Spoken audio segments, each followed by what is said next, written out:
waaleykum salaam wa rahmatulah barakaatu Abdoulaye jërëjëf yaay waay laaj soxna si nga xam dafa wax ne daa amoon bor ci weeru koor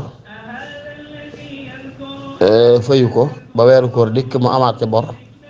fayu ko ba fii mun na mu bëgg a fay ñaari bor yata xam ne du fi xaj ñaari du fi xaj de mën naa fay li mën a fay waaye ma xam ne ku am bor ci weeru koor bu jàllee diir fukki weer yeeg benn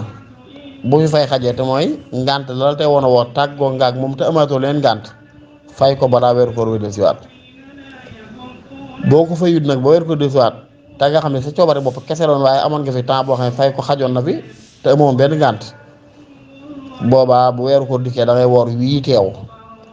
bu jàllee nga soog a fay wële nga faatoon daaw la nga ca faatoon da nga fay ko waaye boo koy fay nag bu dee ci ngirum Maalik day ànd ak itam li wax al kafaaratu suxra te mooy da ngay leele benn mudd am ñoo xam mooy 750 grammes ci ceeb moom ngay jël di ko joxe bis boo fay rek nga joxe lu tal noonu boole ko tuubal yàlla it nag ndax sàggane gi am nag ci xondamaa ñu jàpp ne day tuub rek fay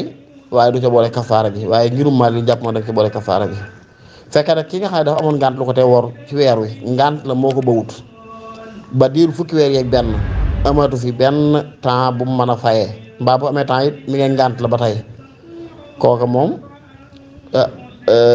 yéex gaa fay du doon bàkkaar ci moom saa yu amee ak féex rek da koy fay te du jar mu cay boole ay tuuba ki kafaara gi mel noonu wala taala alam bi sawaab